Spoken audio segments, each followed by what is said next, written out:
American companies in South Africa.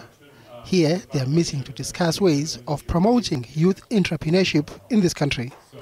What we'd like to do is create a foundation that's led by American businessmen and women and also local South Africans so that we can harness the collective entrepreneurial and leadership skills of American companies and by utilizing the multinationals that are here in order to provide that resource to the youth of South Africa. The program is the full backing of the U.S. government.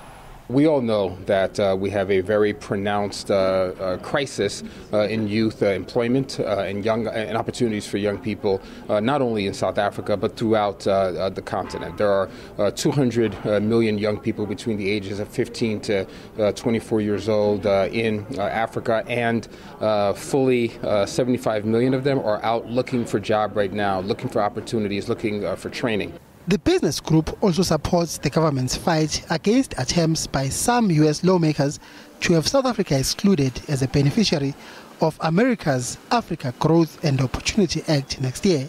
For the past 15 years, the act has been a major boost for African economies, including South Africa, granting African exports to the U.S. duty-free access. I've been out to Port Elizabeth and I've seen South Africans who are working on assembly lines to build automobiles that through AGOA are able to arrive in the United States duty-free.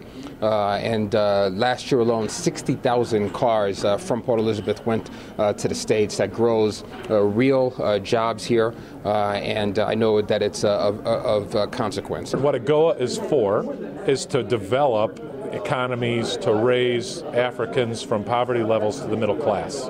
And if AGOA, that was the whole premise of AGOA in the first place, if South Africa is excluded, and South Africa has the largest and most developed economy and the biggest opportunity to influence the rising middle class in Africa, how does excluding them from AGOA help the base premise of the whole program? The U.S. Congress is expected to meet and vote on the future of AGOA before the end of this year.